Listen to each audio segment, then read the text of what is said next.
식은 그렇게 많이 안 바뀔 수도 있습니다.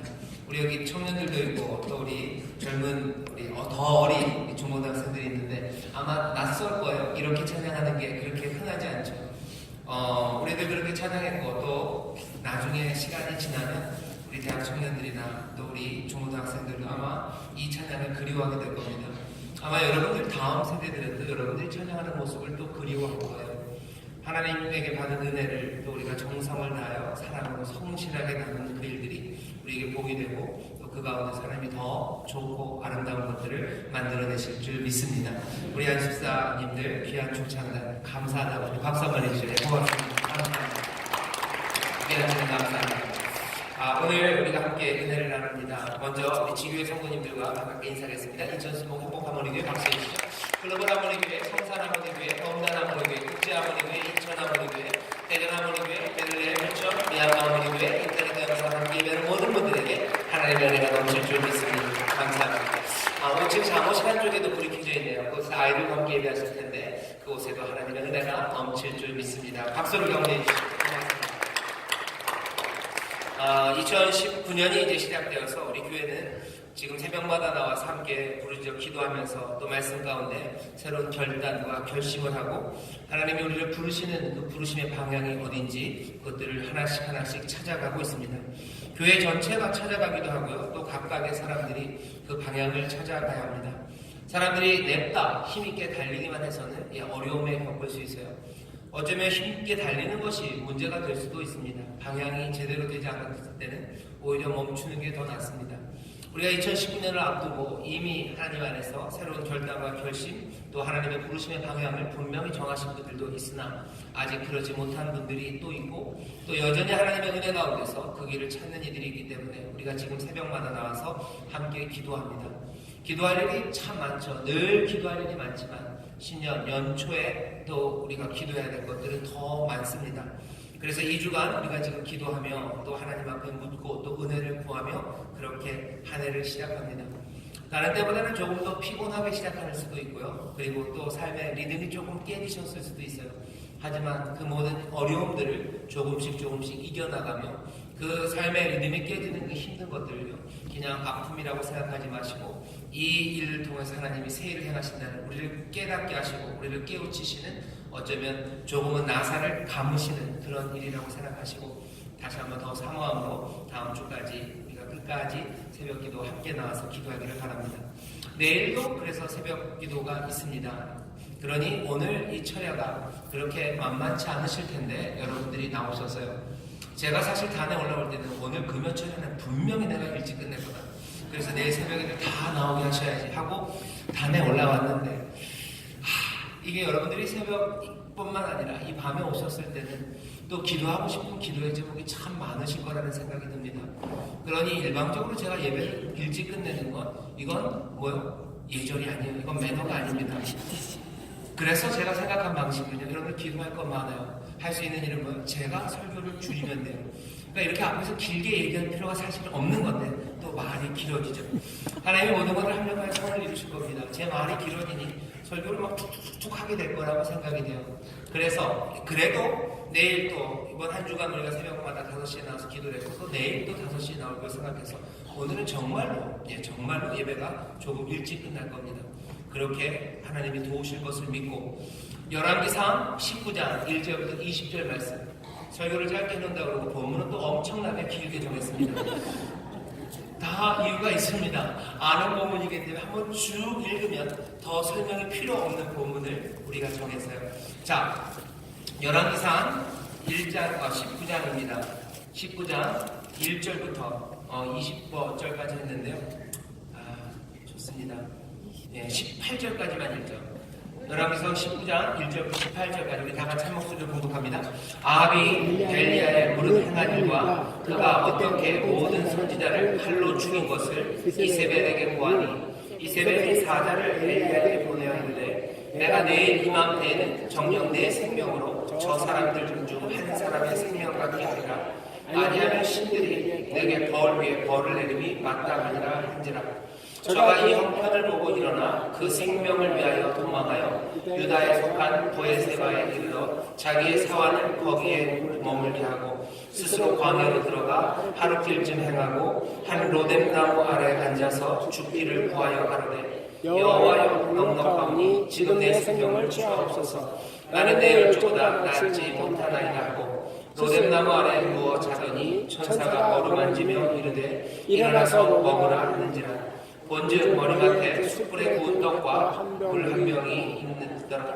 이에 먹고 마시고 다시 누웠더니 여호와의 사자가 또 다시 와서 어루만지며 이르되 일어나서 먹으라. 내가 기를 이기지 못할까 하노라 하는지라. 이에 일어나 먹고 마시고 그 식물의 힘을 의지하여 40주 40야를 행하여 하나님의 산 호렙에 이르니라. 엘리야가 그 굴에 들어가 거기서 요하더니 여호와의 말씀이 저에게 임하여 이르시되 엘리야가 내가 어찌하여 여기 있느냐. 저가 대답하되 내가 만군의 하나님 여호와를 위하여 열심히 침심하오니 이는 이스라엘 자손이 주의 언약을 버리고 주의 단을 벌며 칼로 주의 선지자들을 죽였으며 오직 나만 남았거늘 저희가 내 생명을 찾아 취하려 하나이다. 여호와께서 가라사대 너는 나가서 여호와 앞에서 산에 섰으라 하시더니 여호와께서 지나가시는데 여호와 앞에 크고 강한 바람이 산을 가르고 바위를 부수나 바람 가운데 여호와께서 계시지 아니하며 바람 후에 지진이 있으나 지진 가운데도 여호와께서 계시지 아니하며 또 지진 후에 불이 있으나 불 가운데도 여호와께서 계시지 아니하니 불 후에 세미한 소리가 있는지라. 엘리야가 듣고 겉옷으로 얼굴을 가리고 나가 불 어귀에 섬에 소리가 있어 저에게 임하여 가라사대 엘리야야 내가 어찌하여 여기 있느냐. 저가 대답하되 내가 만군의 하나님 여호와를 위하여 열심히 특심하오니 이는 이스라엘 자손이 주의 언약을 버리고 주의 단을 벌며 칼로 주의 선지자들을 죽였사오며 오직 나만 남았거늘 저희가 내 생명을 찾아 취하려 하나이다. 여호와께서 저에게 이르시되 너는 내 길을 돌이켜 광야로 말미암아 다메섹에 가서 이르거든 하사엘에게 기름을 부어 아람 왕이 되게 하고 너는 또 님시 아들 에이에게 기름을 부어 이스라엘 왕이 되게 하고 또 아부엘몰라 사라의 아들 엘리사에게 기름을 부어 너를 대신하여 선지자가 되게 하라. 하사엘의 칼을 피하는 자를 에후가 죽일 것이요 에후의 칼을 피하는 자를 엘리사가 죽이리라. 그러나 내가 이스라엘 가운데 7천년을 남기리니 다 무릎을 바알에게 꿇지 아니하고 다 그 입을 바알에게 맞추지 아니한 자니라. 아멘. 우리가 잘 아는 엘리야의 이야기입니다. 엘리야 그러면 갈멜산에서 불이 내리게 했던 바로 그 선지자 엘리야입니다. 바알과 아세라를 섬기는 그 제사장들 850을 칼로 쳐서 죽였던 사람이 엘리야고 또 하나님의 약속대로 비가 오는지를 그 머리를 무릎 사이에 놓고 기도하며 그 징표를 기다리다가 손바닥만한 구름이 오는 것을 보고도 그 믿음으로 이제 비가 온다고 달렸던 사람이 엘리야입니다. 마차를 타고 달렸던 아합보다도 더 빨리 달렸던 엘리야고요. 바로 그 엘리야. 또 엘리야의 삶 중에 유명한 사건 하나가 오늘 19장이죠. 바로 이어지는 19장에서 엘리야는 로뎀나무 그 아래서 죽은 듯이 죽기를 기다렸던 그 사람 엘리야, 바로 그 사람의 이야기가 오늘의 본문입니다. 오늘 설교의 제목은 영혼의 감기와 주의 온유함이라는 제목으로 말씀을 나누려고 합니다. 영혼의 감기와 주의 온유함이요. 왜 감기 얘기를 하는지 여러분들이 아실 겁니다. 지금 독감이 유행이에요. A형 독감, B형 독감 그래서 제가 사람들 말로는 A형이 끝나고 B형이 오든지 그래야 되는데 올해는 좀 이상하네요. A형, B형이랑 막 섞여서 지금 독감이 굉장히 심하답니다. 병원마다 독감 환자가 많고 독감이 유행이죠. 그런데 우리는 그런 이야기를 좀 가끔 들어봐요. 우울증, 그건 영혼의 감기라고. 사람들에게 사실은 좀 그 우울증에 걸린 사람들을 좀 다독이는 말입니다. 감기처럼 누구나 걸리는 거라고, 지나갈 수 있는 병이라고. 그러면서 그 우울증을 영혼의 감기라고 얘기하는데 오늘 그 영혼의 감기에 대해서 이야기하려고 합니다. 새해가 시작돼서 이제 그 독감 예방주사를 맞으시는 분들이 있으실 거예요. 영혼의 감기가 우리에게 들리는 것처럼 2019년이 시작됐지만 우리의 삶 가운데도 여기 우울함, 절망감 이런 것들이 올 겁니다. 하지만 오늘 말하는 절망감 그리고 이 우울은 정신병적인 절망과 우울에 관해서 이야기하려고 하지 않아요. 오늘은 영혼의 감기라고 말하면서 표현하고 싶은 것은 영적인 침체입니다. 그냥 침체되는 거 아니고 영적인 이유로 침체되는 사람들이 있습니다. 믿음의 사람들, 그냥 다시 말씀드릴게요. 사람들 정신병적으로, 그러니까 정신병을 너무 나쁘게 듣지 마시고요. 정신병적으로 그냥 우울이나 절망에 빠진 사람들이 있어요. 하지만 믿음의 사람들이기에 절망에 빠지는 사람들이 있습니다. 이 사람들은 왜 그런지 아십니까? 진리를 향한 열정이 있기 때문에 절망에 빠지는 사람들이 있어요.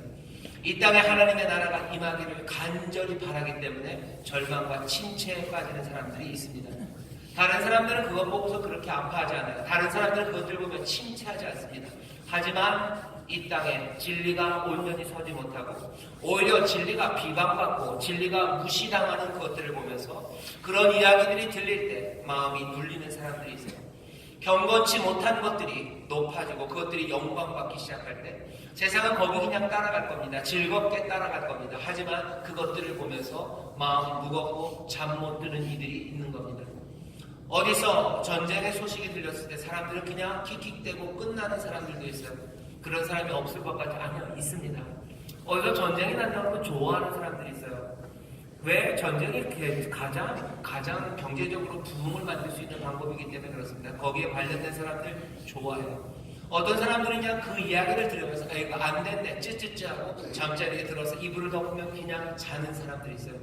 하지만 어디선가 전쟁이 일어났다는 이야기들, 그리고 전쟁을 통해서 연약한 아이들이 화학탄에 아니면 연약한 아이들이 불구가 되어 혼자 그냥 부모를 잃고 떨고 울고 있는 사진 한 장, 그 한 장에 잠 못 드는 사람들이 있습니다. 아니 하루만이 아니라 밥 못 먹는 사람이 있습니다. 오늘 영혼의 감기, 영적 침체에 관한 이야기는 바로 그 절망을 갖고 있는 사람들이에요. 하나님의 뜻이 이루어져야 되는데 이루어지지 않는 것 때문에 괴로워하는 사람들입니다. 그리스도의 몸된 교회가 정말로 그리스도의 몸된 일을 감당하지 못하는 것 때문에 절망하는 사람들이고, 하나님의 뜻이 이루어지기를 간절히 기도함에도 불구하고 그것들이 이루어지지 않았으므로 그것으로 마음이 무너진 사람, 그 사람들의 이야기입니다. 오늘 엘리야가 그런 사람입니다. 하나님의 뜻이 이루어지기를 바라요. 이 민족 이스라엘이, 이 나라 이스라엘이, 하나님이 택하신 이들이 바알과 아세라를 따라간다는 건 말도 안 되는 거예요. 여호와 하나님만 섬겨야 됩니다. 돌아와야 됩니다. 이 민족이 하나님께로 돌아와야 돼요. 이 민족이 하나님 앞에서 다시 한번 하나님의 부르심 따라 복된 민족으로 세상에 복을 가져다주는 민족이 되기를 여기 엘리야는 간절히 바라고 그것들을 기대했어요. 정말로 하나님이 자기를 부르심을 확신합니다. 내가 예언했더니 비가 오지 않아요. 하나님께서 또 예언하게 하시니 또 비가 와요. 세상에 있는 모든 그 땅에 있었던 선지자들, 바알과 아세라를 섬기는 이들을 몽땅 다 불러놓고 용감하게, 과감하게 하나님을 대신해서 그 앞에 서서 온 이스라엘을 향해서 외쳤던 사람이 엘리야입니다. 이스라엘아, 이제 정하라는 거죠. 너희가 여호와를 따를지 바알을 따를지 정해라. 자기가 할 수 있는 모든 일들로 하나님이 자기를 부르신 그 일, 이 민족을 하나님께로 돌이키는 그 일, 그 일들을 감당하려고 애썼던 사람이 엘리야입니다. 엘리야는 그 진리가, 그 하나님의 뜻이 이루어지는 것을 본 듯 했으나 실망이 큽니다. 바알이 무너지고 그 아세라가 얼마나 아무것도 아님이 보였지만, 그래서 그 바알과 아세라를 이제 다 쓰러뜨리고 거기에 있는 제사장들을 잡아 죽였지만 세상은 바뀌지 않았어요. 여전히 이세벨이 콧방귀를 낍니다. 바뀔 것 같냐는 거죠. 안 바뀐다. 그러면서 사자를 보내서 엘리야에게 말합니다. 내일 이맘때면 넌 죽는다. 네가 안 죽으면 내가 죽을 거다 라고 협박합니다. 사실은 이세벨이 사자를 보냈다는 게 좀 이상해요. 정말로 죽일 거면 누굴 보내야 되는, 군대를 보내든지 아니면 킬러를 보냈어야 돼요. 하지만 이세벨은 사자를 보냅니다. 이세벨이 노련한 거예요. 그렇게 협박하면 엘리야가 어떻게 할지 압니다. 엘리야는 그 계획 그대로, 이세벨의 뜻 그대로 도망가는 거죠. 엘리야를 죽인다는 거, 순교자를 만든다는 거 그렇게 좋은 방식은 아니에요. 독재하는 사람들은 순교자 안 만듭니다. 얼마나 이 사람들이 뭔가를 새롭게 하려는 사람들이 얼마나 우스운 사람들인지를 보여주는 거예요. 도망가게 만드는 거지 순교하게 안 합니다. 이세벨이 그래서 사자를 보내는 거, 협박하는 겁니다. 자기 힘을 보이고 자 변하지 않지 어쩔래 라고 얘기하는 거죠. 엘리야는 그 앞에서 마음이 무너지는 겁니다. 오늘 여기 영혼의 감기라고 말하는 그 영적인 침체가 누구에게 온 거예요? 하나님의 뜻이 이루어지기를 간절히 바랬던 그 사람에게 임하는 겁니다. 어차피 세상을 막 살라고 했던 사람들이 아닙니다. 오늘 2019년 첫 번째 우리가 드리는 금요 철야 기도예요. 왜 이 예배에 이 일이 필요하냐? 우리가 새로운 기쁨과 그리고 기대로 이 새해를 시작합니다. 하지만 독감처럼 감기처럼 이런 일들이 와요. 우리를 절망과 침체로 빠져들게 하는 일이 옵니다. 왜 그런지 아십니까? 예수님은 아셨어요. 예수님이 마태복음 24장에서 그렇게 얘기하십니다. 말세에 관해서 얘기하시면서 말세에는 불법이 성함으로 많은 사람의 사랑이 식어가느니라. 불법이 많은 세상이기 때문에 사랑이 식습니다. 불법이 많기 때문에 영적인 사람들이요 눌리기 쉬워요. 불법이 많기 때문에 많은 사람의 사랑이 식습니다. 사람들을 향해서 사랑하려고 애를 써요. 하지만 불법이 성한 세상에서는 사랑이 식어가죠. 사람들을 향한 사랑이 식어갑니다. 그리스도의 몸된 교회로 나를 부르신 그 부르심에 대한 사랑, 내 사명에 대한 사랑, 그것들이 점점 식어가요. 왜? 세상에 불법이 있을 뿐만 아니라 교회 안에도 실망할 만한 일들이 너무 많기 때문에 그래요. 교회 안에서 진리가 비방받는 일들, 경건치 못한 것들이 높아지는 것들이 보입니다. 그러면 어떻게 되는 거예요? 하나님의 말씀대로 살려는 사람들, 그 사람들은 불법이 성함으로 그 사랑이 식어가는 거예요. 영적으로 침체되는 겁니다. 눌리기 시작하는 거죠. 사람들을 향한 사랑만 식어가는 것 아니고 그리스도의 몸된 교회 안에서 나를 부르신 그 사명에 대한 사랑만 식어가는 게 아니고 결국은 뭐가 식어가요? 삶 자체에 대한 사랑도 식어갑니다. 이걸 뭐라고요? 살고 싶지 않다고 그러는 거예요. 죽고 싶은 거예요. 영적인 사람들, 진리를 사모하는 사람들, 하나님 나라의 뜻이 이루어지기를 원하는 사람들, 그 사람들이 시시로 때때로 왜? 불법이 성한 세상이기 때문에 감기에 걸리듯이 이 침체와 이 절망으로 빠져 들어가기 시작합니다. 죽기가 누가 좋아하겠습니까마는 별로 살고 싶지 않은 거예요. 살 맛이 떨어지는 거예요. 신앙생활 할 맛 떨어지는 거예요. 영적으로 계속해서 소망할 맛이 떨어지는 거예요. 왜? 불법이 성한 세상, 많은 사람들의 사랑이 식어가는 세상이기 때문입니다. 엘리야가 그랬어요. 바뀐 건 별로 없고 이세벨은 나를 죽인다고 합니다. 그러니 이때부터 이 사람 엘리야는 심각한 감기에 걸려요.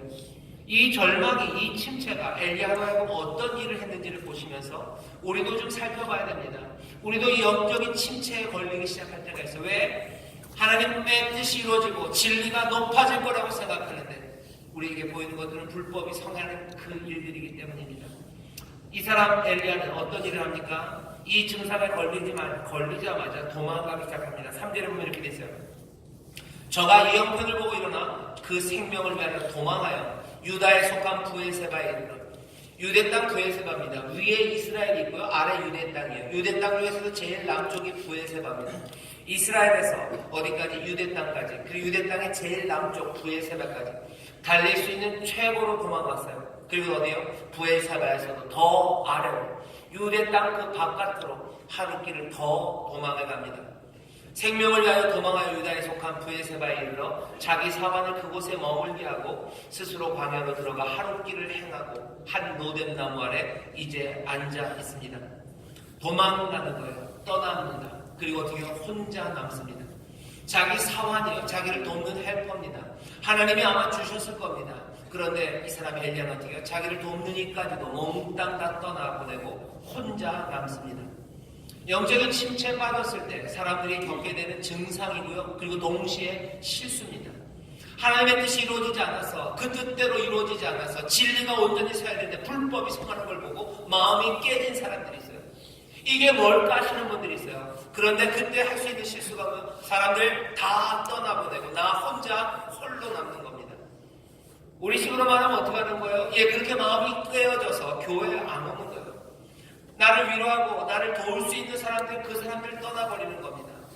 오늘 말씀은 우리에게 얘기하는 거죠. 조심하라는 거죠. 하나님은 우리의 삶에 두신 이들이 있어요. 우리를 도우라고, 그렇게 힘들 때 우리를 도우라고, 격려하라고, 그래서 진리 안에 거하게 하라고 우리에게 주신 믿음의 동료들과 그리고 도울 이들이 있는데 그 사람들을 버리고 떠나갑니다. 엘리야가 지금 그렇게 하죠. 나 자신을 스스로 고립시키는 겁니다. 내가 그 사망의 음침한 골짜기를 어떻게 나 홀로 걷겠다고 가는 거예요. 그래야 될 이유 없는데 증상이 그렇습니다. 여러분들도 이 얘기가 무슨 얘기인지 아실 겁니다. 하나님의 진리가 이루어지지 않고 교회 안에서 세상에서 하나님의 뜻을 위해서 내가 모든 수고를 다했지만 결국은 불법이 성하는 걸 보면 내 사랑은 식어지고 내 삶에 대한 의지마저도 꺾여버려요. 그러면 어떻게 그냥 혼자 가고 싶은 거예요. 그냥 혼자 가고 싶습니다. 그 골짜기를 혼자 걷고 싶은 거예요. 그게 가장 큰 실수입니다. 그러고서는 어떻게 합니까? 4절 보면 로뎀나무 아래 앉아요. 죽기를 구합니다. 그리고 가로되 여호와여 넉넉하오니 지금 내 생명을 취하옵소서. 나는 내 열조보다 낫지 못하나이다. 이 정도면 충분하다는 거죠. 내 인생에 높은 기대치가 있었어요. 내가 내 인생에서 이제 내 삶을 통해서 하나님 나라와 그리고 그 진리와 그리고 그 생명에 내가 뭔가를 기여할 수 있을 거라고 생각했는데 나는 그런 능력 없다는 걸 이제는 알았다는 거죠. 내가 내 열조보다 낫지 못하나이다. 난 내 아버지보다 내가 좀 잘난 줄 알았어. 내 아버지가 망쳐놓은 세상 내가 고칠 수 있을 거라고 생각하고 내 선조들이 아니면 내 믿음의 선배들이 나보다 먼저 했던 그이들이 어쩌면 이렇게 혼란스럽게 만들어놓은 이 땅에 빛을 그리고 진리를 세울 수 있을 거라고 생각했어요. 변화를 만들어낼 수 있을 거라고 생각했고 그게 내 사명이라고 생각했고 그 사랑으로 내가 불탔었는데 그 일이 이루어지지 않는다는 겁니다. 내가 내 열조보다 낫지 않다는 걸 이제 알았다는 거죠. 내가 연약한 자임을 내가 알았다는 거예요. 내가 높은 기대가 있었지만 그거 이루지 못함을 내가 알았다고 지금 이야기합니다. 이 얘기 뭐예요? 절망이에요. 내 자신의 정체성이 흔들리기 시작합니다. 내 정체성을 잃어버려요. 날 부르신 부르심이 어느샌가 사라져버려요. 사실은 내가 강해서 부른 게 아닌데 내가 받은 그 사명, 그 사명도 잃어버리고 내 인생의 목적 그거 잃어버리고 그러니 이제 뭐까지 잃어버리고 살려는 의지까지도 잃어버리는 겁니다. 살고 싶지 않다는 거죠. 이제는 가져가시라는 거예요. 살고 싶지 않다는 거는 두 가지로 나타납니다. 하나는 정말로 죽는 거예요. 살고 싶지 않아요. 죽고 싶어요. 아니면 어떻게 나타납니까? 살고 싶지 않는 건 죽든지 아니면 막 살든지. 어차피 제대로 사는 건 틀린 것 같아요. 제대로 살기에는 나는 너무 약해요. 나에게 주신 사명 따라서 그 진리 따라서 내가 그걸 보지 못할 것 같아요. 왜? 세상은 불법이 성함으로 내 사랑은 점점 식어져가요. 내 사명에 대한 사랑 식어져 갑니다. 내 인생의 목적에 대한 사랑 식어갑니다. 내 사랑하는 이들에 대한 사랑도 식어가고 내 생명에 대한 사랑마저도 식어가는 거죠. 그러니 어떻게 그냥 막 사는 거예요. 목적을 향한 사랑이 식었으니 목적 없이 삽니다. 내 인생의 정체성에 대한 사랑 그거 식어졌으니 나는 뭐 내가 누군지도 모르고 그냥 살고 싶은 거예요. 그냥 막 삽니다. 흘러가는 대로 살겠다는 거죠. 그냥 재미 따라 살겠대, 남들 따라 살겠대요. 그냥 그렇게 살아버리겠다고 살아가는 것, 그것이 영적인 침체가 심각해질 때 그렇게 되어갑니다. 많은 사람들이 교회에 실망해요. 하나님의 뜻이 이루어질 줄 알았는데 이루어지지 않아요. 그러면서 어떻게 해요? 교회를 떠나는 거예요. 혼자 가겠다는 거예요. 나 혼자 가고 내가 하나님의 자녀라는 건 이게 뭔 소리냐, 그거 버리는 거죠. 그러니 이 땅에서 내가 가야 될 길이 있다고, 아니 그것도 버리는 겁니다. 교회 안에서의 사명 그거 다 필요 없어요. 내가 죽든지 아니면 난 마음대로 살든지 그 길로 가는 거, 그것이 내 삶이라고 누가 엘리야처럼 그렇게 살아가는 사람들 많습니다. 기억해야 되는 거 있어요. 이때 뭘 기억합니까? 기억해야 되는 거, 여러분들 역경은, 그 영적인 침체는 여러분만 당하는 거 아닙니다. 여기 엘리야가 그 일을 당해요. 엘리야가 그 일을 당합니다. 엘리야가 그래요? 아니요, 성경에 나오는 모든 성경의 위인들은 다 이 슬픔과 절망, 이것에 다 빠졌던 사람이에요. 심지어는 누구도, 예수님께서도 시험당하십니다. 예수님도 시험당하셨으나 죄를 짓지 않으셨을 뿐이지, 예수님도 이 깊은 밤에 땀방울이 핏방울이 되도록 아버지, 나의 아버지를 부르셨어요. 내 하나님, 나의 아버지, 어찌하여 나를 버리시나이까? 이 잔을 내게서 지나가게 하시면 안 됩니까? 이게 뭡니까? 하나님 앞에 간구하며 기도하시며 그렇게 그 역경의 시간을 지나요. 여러분들이 이 영적인 침체를 겪을 때 기억하셔요. 나만 아닙니다. 또 하나 기억하셔요. 하나님의 미쁘심이에요. 고린도전서 10장 13절에 보면 이렇게 되어 있습니다. 사람이 감당할 시험 밖에는 너희에게 당한 것이 없나니 오직 하나님은 미쁘사 너희가 감당치 못할 시험 당함을 허락지 아니하시고 시험 당할 즈음에 또 피할 길을 내사 너희로 능히 감당케 하시느니라. 아멘. 이 말씀 기억하십시오. 죽고 싶은 사람들, 막 살고 싶은 사람들, 5절에 보면 자는 사람들, 자요. 이제 아무것도 하기 싫어요. 성경 읽는 거 싫어요. 교회 오는 것도 싫어요. 다른 성도들과 교제하는 것도 싫어요. 그 사람들이 나에게 위로하는 말도 싫어요. 격려하는 말도 싫어요. 나는 그냥 귀 닫고 그냥 막 살든지 아니면 죽든지. 왜? 내 꿈은 무너졌고 나는 그 꿈을 이룰 수 있는 능력이 없음을 이제 알아버렸죠.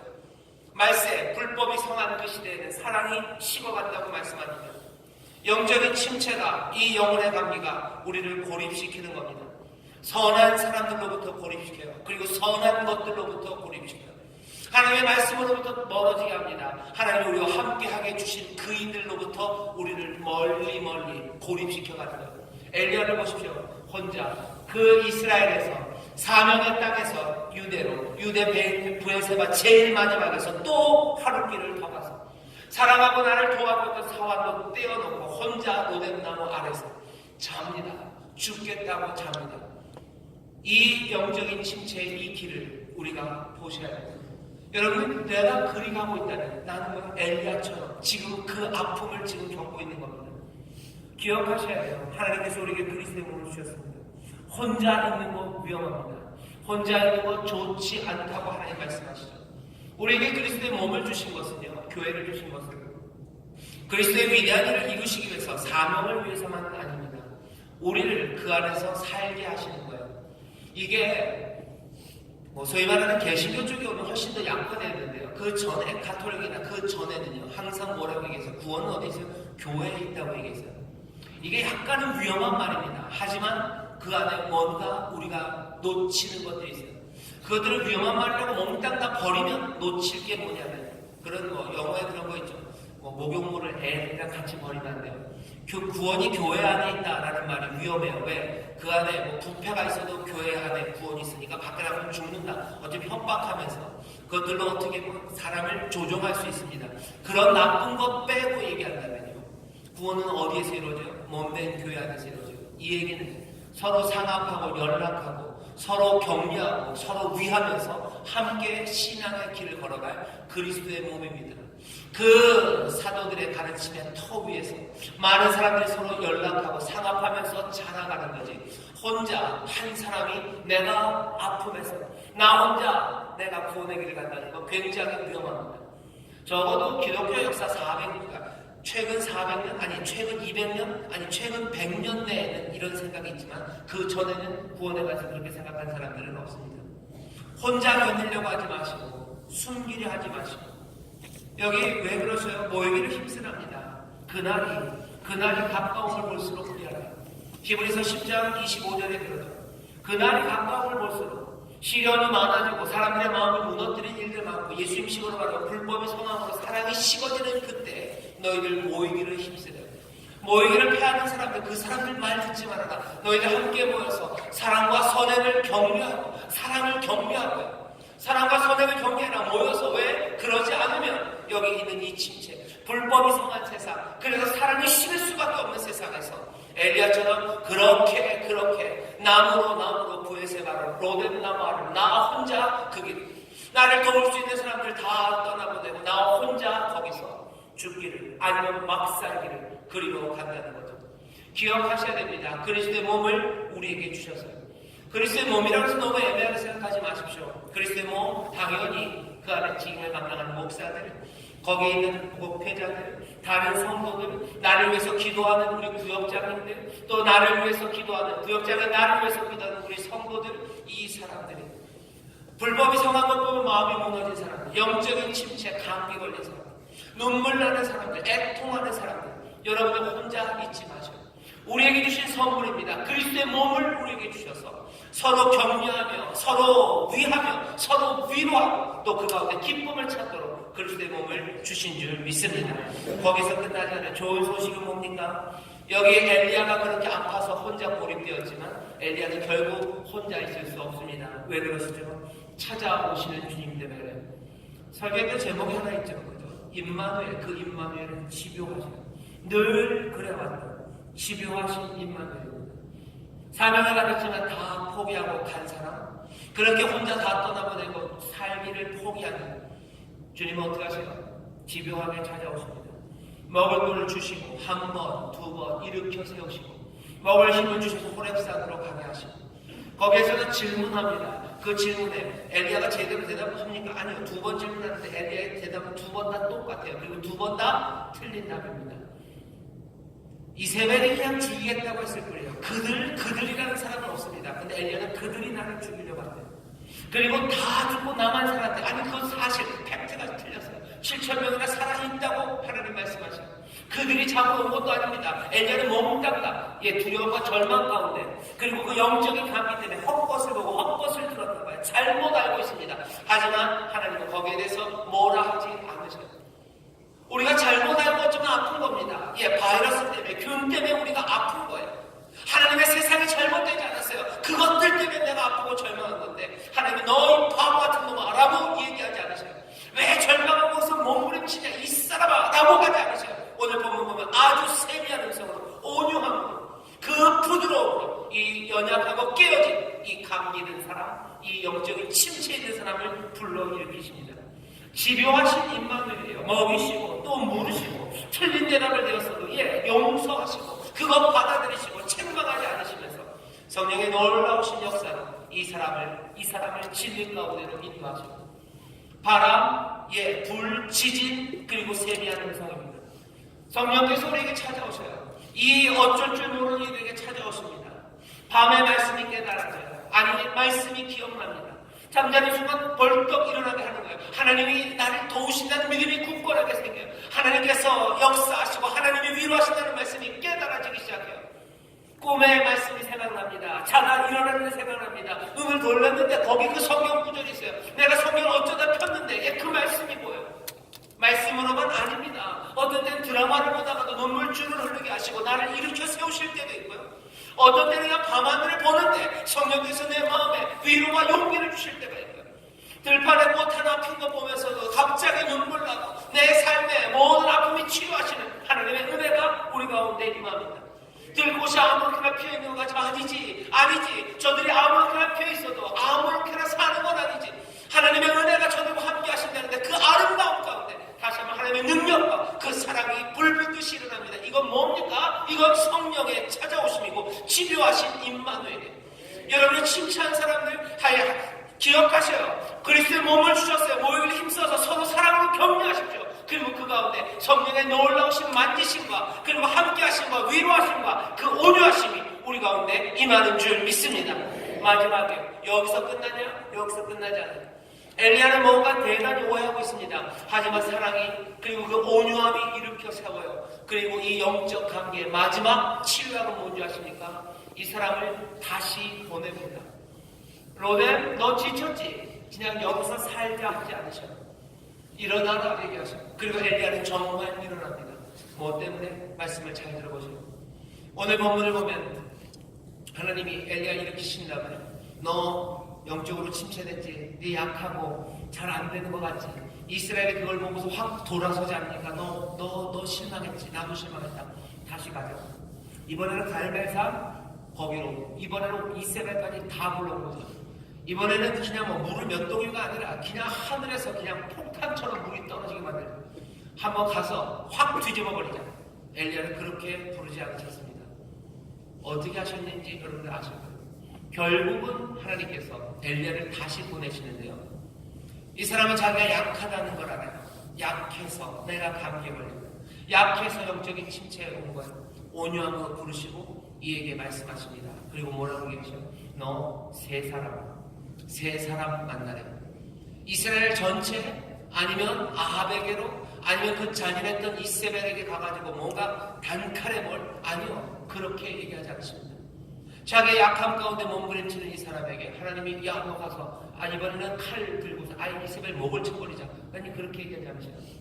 세 사람 하사엘, 예후, 엘리사 이 사람들에게 가서 기름 부으려 이 사람의 영혼을 만지려 다시 갈멜로 가자고 안 하십니다. 이 나라를 뒤집어 보자고 하지 않으셔요. 불법이 성행함으로 사랑이 식었으니 이 불법의 세상을 우리가 확 뒤집어 버리자. 내가 네 능력을 더 몇 갑절을 주겠다. 아니 그렇게 하지 않으셔요. 그 말을 듣고 엘리야가 일어난 거 아닙니다. 엘리야는 무슨 말을 들으며 일어나는 거예요? 세 사람이다. 세 사람에게 기름 부어라. 그 이야기를 들으며 일어나는 겁니다. 어쩌면 우리에게도 똑같아요. 영적인 침체, 내 약함 때문에 하나님의 뜻이 이루어지잖아요.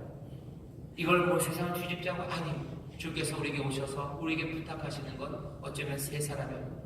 내가 만날 수 있는 사람, 그 사람 세 사람. 한 영혼 그에게 가서 기름 부으라는 거죠. 그 영혼 만지는 일 그거 하래요. 앞에 갈멜산의 일과는 전혀 다릅니다. 하지만 하나님 뭐라 하셔요? 이 일이 위대하다죠. 하사엘을 피하여서 도망가는 사람 예후가 죽일 거고, 예후를 피한 사람들은 엘리사가 죽일 거고, 결국 네가 하려던 그 아합의 가문을 뒤집는 일, 이스라엘을 하나님께로 돌리는 일, 이 일을 통해서 이루어질 거다. 하지만 이제 방법은 달라지고, 어떻게 해요? 새 사람, 새 영혼을 만지라고 얘기하시는 거예요. 여러분 깊이 실망하신 분들, 하나님의 뜻이 제대로 이루어지지 않는 거고 불법이 성행하고 그 진리가 조롱당하는 것 때문에 가슴 아프신 분들, 왜 교회가 이럴까 하시는 분들, 왜 이 나라 이 사회가 이럴까, 왜 이 땅이 이럴까, 왜 악이 관영하고, 왜 참된 것들은 조롱받고, 왜 나쁜 놈들은 득세하는 것 같고, 왜 착한 사람들은 눈물 흘릴까, 왜 성실하게 겸손으로 살아가는 사람들 끝까지 짓밟힐까. 그것 때문에 마음 아픈 사람들, 약한 사람들이 폭격맞아요. 강한 사람들은 폭격맞지 않습니다. 약한 사람들이 장애를 얻고, 약한 사람들이 배고라. 하나님의 뜻과는 어긋납니다. 그것 때문에 애통하는 사람들, 이게 뭘까? 그래서 죽고 싶고 살고 싶지 않고, 아니면 에라 모르겠다 막 살려고 하는 사람들, 오늘 그 영적인 침체, 그거 감기입니다. 이거 인생에 한 번 아닐 겁니다. 몇 번이나 그런 밤들과 그런 아픔의 시간들이 올 겁니다. 2019년에는 그런 일이 없었으면 좋겠지만 예방주사에 올 겁니다.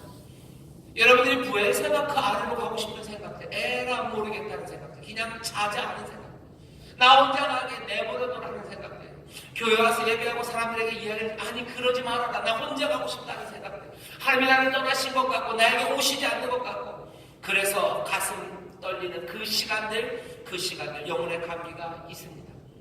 주의 온유하심이, 그리고 주의 오래 참으시는 은혜가, 그리고 또 그 집요하신 사랑이 우리를 찾아오셔요.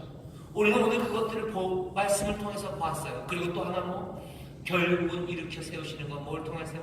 우리에게 새 사람을 주심으로 우리를 일으켜 세우셔요. 우리에게 새로운 사명을 주심으로 우리를 보내십니다. 그게 우리를 일으켜 세워요. 하지만 그 새롭게 보내심은 세상을 뒤집는 보내심이 아니라 새 영혼입니다. 한 사람 우리가 만지고 기름 부어야 될 사람이에요. 그 사람이 누군지는 제가 잘 모르겠습니다.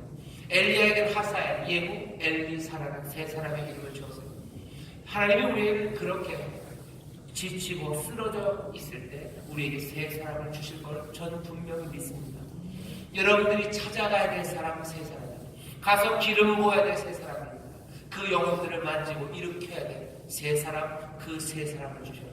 그러면 엘리야는 일어납니다. 그 다음 부분이 뭐예요? 엘리사를 부르러 가는 거예요. 엘리사를 부르러 그 길에 갑니다.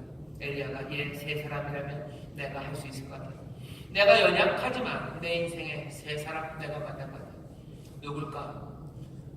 모르겠지만 하나님께서 여러분들을 어디로 부르실지 제가 다는 모르지만 아마 그 중에 분명히 여러분들의 자녀들이 있을 겁니다. 여러분들의 부모 분명히 계실 겁니다. 내가 만져야 되는 사람이에요. 어쩌면 자녀이기가 훨씬 더 쉽습니다.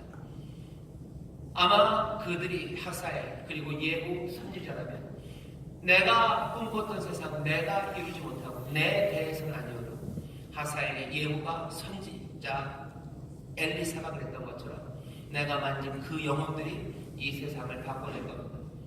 우리 새벽에 주경호 목사님이 얘기하셨는데 이 세대가 전과는 다른 세대예요. 이 세대가 어떤 세대가 될지 결국은 우리에게 달렸죠. 우리가 무릎 꿇으면 아이들이 일어난대요. 우리가 떨리는 무릎으로 무릎 꿇기 시작할 때 아이들이 일어나기 시작한답니다. 내가 만질 사람들, 다시 말씀드립니다. 영혼의 침체할 수밖에 없는 세대예요. 겨울에 독감이 많은 것처럼 불법이 성행하기에 사랑이 식고 하나님 향한 열정 있는 사람들은 아플 수밖에 없는 시대입니다. 하지만 주께서는 이들을 찾아오셔서 일으켜 세우시고 이들이 새롭게 힘을 얻을 수 있도록 교회 믿음의 사람들을 함께하게 하시고 그리고 뭐 하시는 거예요? 새로운 사명으로 우리를 보내셔요. 여러분들 지치고 실망했을 때 꼭 이 말씀 기억하십시오. 나를 다시 보내실 거예요. 하지만 다시 보내 그때는 새 영혼, 내가 만질 그 영혼에게로 보냅니다. 그 영혼에게 찾아가서 기도하시고 그 영혼에게 찾아가서 진리를 조용히 하지만 또박또박 분명하게 말씀하시고 내가 이 땅 높은 곳에 하나님의 진리의 깃발을 흔들어 대지는 못할지라도 내가 그 영혼, 새 영혼에게 기름 붓는 자로 나를 보내셨습니다. 여러분들 그렇게 가시길 세상은 거기서 변하기 시작할 겁니다. 애통하고 이 아픔을 알지만 다시 일으켜 세워받아 한 영혼을 만지기 시작할 때 거기에 하나님의 역사가 일어납니다. 거기에서 우리 다시 한번 기쁨이, 그리고 거기서 다시 한번 새로운 소망과 그리고 하나님이 행하시는 놀라운 기적이 우리 가운데 보여지게 될 줄 믿습니다. 모두가 다 이 감기에서 일어나서